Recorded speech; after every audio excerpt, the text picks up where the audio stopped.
Good morning! Welcome back to our channel. Ngayong araw na to, isi-share ko sa inyo kung paano mag-propagate ng indoor Hoya plant.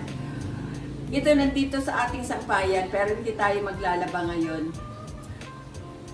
Ito yung ating ipopropagate kasi sobrang haba na at kailangan padamihin din natin gawa ng ilan lang sila. Ayan. Alam niyo ba kung ilang taon na to? Matagal-tagal na kasi slow grower talaga itong Indoro kasi nga sobrang dikit-dikit. Pero sa wakas, napahaba din natin siya ng mahigit 1 metro na. At nakikita ko ngayon medyo leggy na at ito na, nag-uugat na. Sandali lang at meron biskidya na napasama. Eto, alisin natin. Pumulupot. Ayan. Mahigit 1 metro na siya at kailangan din natin pakapalit dito sa kanyang basket. Ayan. At gagamitan natin ng bathroom tissue. Kasi wala tayong available na bunot ngayon. Meron tayong bunot pero cubes. Mas okay sana yung bunot na talagang buo na ilalagay natin dito sa ating Hoya plant. Pero okay din naman yung tissue paper na ipulupot natin. Gustong-gusto din naman ng mga halaman ang tissue paper kasi nagmula pa rin yung sa kahoy. Okay, so yun lang naman ang ating isa pang magagawang paraan para tayo makapag-propagate kung hindi naman available ang ating mga ibang mga gagamitin o ibang mga materials na gagamitin. Pero may naisip ako, parang meron akong kukuhanan ng sphagnum moss. So yun na lang ang kukunin natin para idagdag natin sa tissue paper. Okay? Ito yun. Alam niyo ba na gagamitin sana natin ito sa ating philodendron. Ayan, bago natin umpisahan, ako nga pala si Lola Emma ng Growing Green Dasma Channel. Bago natin umpisahan, kung bago pa kayo sa ating channel, sana huwag kalimutan mag-like and subscribe. Ayan, maraming salamat and advance. Umpisahan na natin. Dito tayo mag-uumpisa sa pinakamahabang sangan niya. Umpisan natin dito sa dulo. Ayan, tignan nyo naman Ayan. Nagleggy na siya. Kaya, tingin ko nga dito siya magbubulak-lak.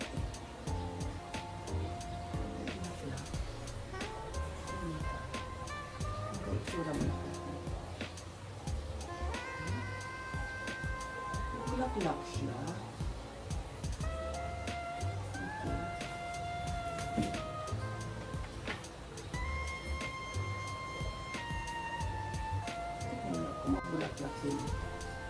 Okay.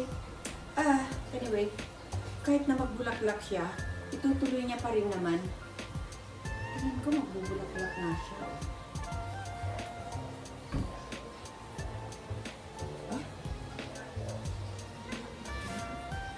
Hindi ko napansin. Okay. Okay lang naman. Kahit na magbulaklak siya, ipropagate natin siya na medyo mas mahaba para dito natin siya putulin. Ayan.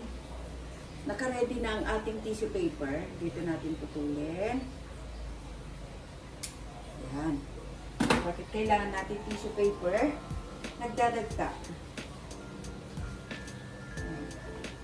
Lagyan muna natin ito si mother plant para hindi tumulo yung dagta niya kung saan-saan. At baka ma-drain siya. Para huminto yung pagdagta niya. Kawawa naman.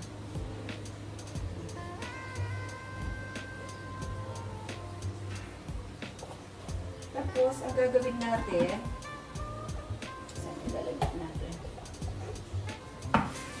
Tatanggalin natin yung dahon dito sa gilid para natin siya mabalot ng tissue at sphagnum moss.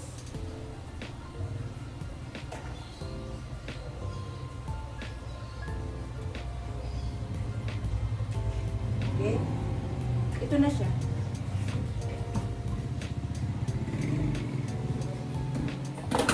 Tapos balutin natin ng tissue kasi madagta.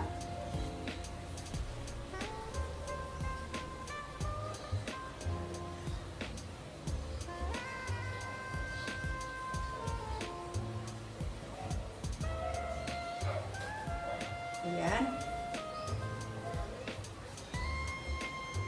Kahit nabaluktot siya, okay lang.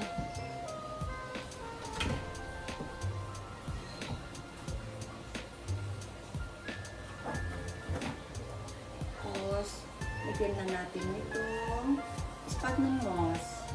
Ayan. Balutin. Tatalian natin ng straw.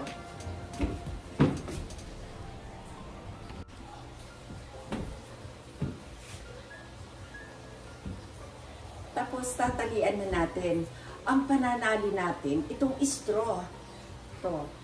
Itong straw na ito, yung ginagamit lang sa grocery. Pag nag-grocery tayo, pinagtatali nila sa mga box na inuuwi natin na mga pinamili natin. Huwag na natin itapon yun, lagay lang natin sa plastic at itabi natin sa hindi nababasa. Basta itago lang natin para hindi na tayo gumastos pag nag-propagate tayo. Basta, kasi ito, malulusaw din naman itong straw na ito. At saka, ibabaon din naman natin ito sa garden soil pag ilagay na natin siya sa paso. Kaya, okay lang itong ganito. Yan.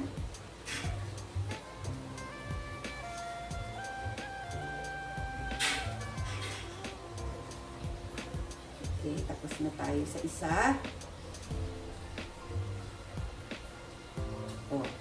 Tapos na sa isa. Ilagay na natin dito sa isang nakasabit na paso na ito. Gagamitin lang naman natin ito, temporary, para meron tayong mapaglagyan. Iingatan natin itong nakalabas na ito kasi may bulaklak. Baka sakaling ituloy niya yung kanyang bulaklak. Ayan, isunod na natin itong isa.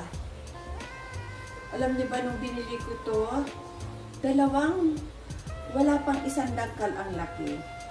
3 years ago. So, ngayon lang siyang humaba ng ganito. Kaya, paparamihin na natin siya. Okay? Tapos, lagyan natin ulit ng tissue yung ating pinagputulan para hindi tuloy-tuloy yung kanyang pagdagta. Okay? Tapos, ito. Galan natin ulit ng dahon.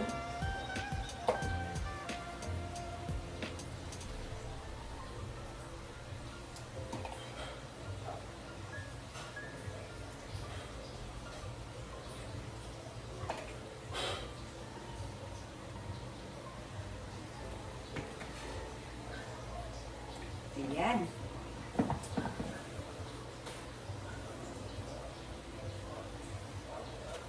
Ganun ulit. Lalagyan natin ulit ng tissue paper.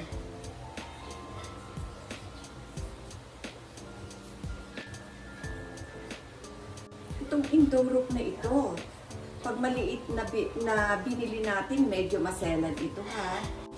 Every 3 months, kine-check natin yung pinagtatamnan natin na bunot sa kanya. Kine-check natin kasi pag nakaangat na o nalusaw na yung bunot, pwedeng mamatay yung ating mga hoyas. Ayan. Maglagay na tayo ulit na sphagnum moss. Tignan nyo naman yung pinagkukuhanan ko ng sphagnum moss na. Okay lang naman. Hindi ko pa naman gagamitin. Kaya, dito muna tayo kukuha. Importante, mabuhay yung ating Indorok hoya.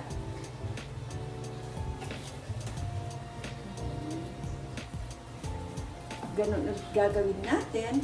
Talian natin ulit ng straw. Ayan.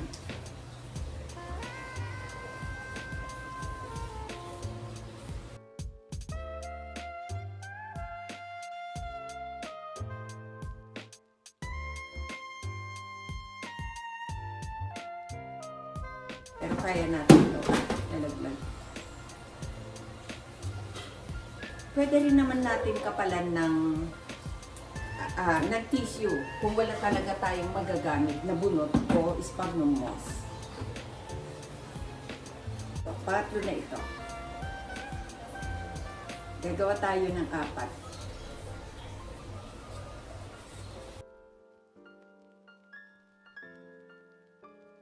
Man na siya nadagdag. Aha, ito. Pang-4. Gawin lang natin 4.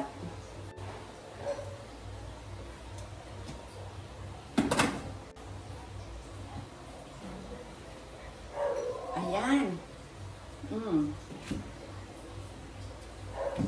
Pang-4. Dadamihan natin ito ng tissue. Tignan natin kung paano dumami ang mga ugat nito sa pamamagitan ng tissue na gamit natin at saka tissue at sphagnum moss. Okay? Huwag tayong matakot na mag-eksperimento. Yan. Saan ba yung mga tissue natin? Ayan.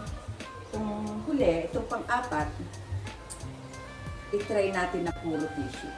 Ngayon lang matry ni Lola. Ngayon pala, August 20, 2024, 9:15 a.m. Ayan. Tama ba? 9:15 a.m. Okay, tama. Ayan. Ganito gagawin natin. Ito naman tissue na ito, pag nabasa na, didikit na siyang pusa. Ayan. Okay na? 4 na yung ating nagawa.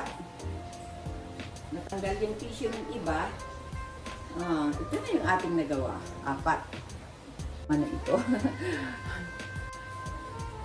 Hinugasan ko naman pero mamantya na siya talaga kasi sobrang luma na. Ayan.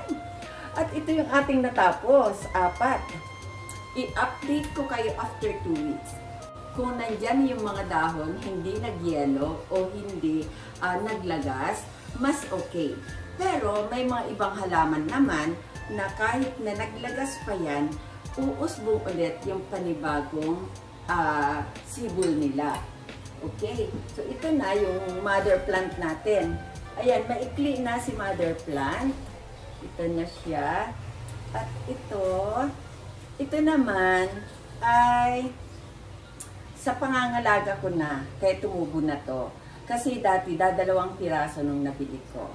Ayan, ganun lang kadali.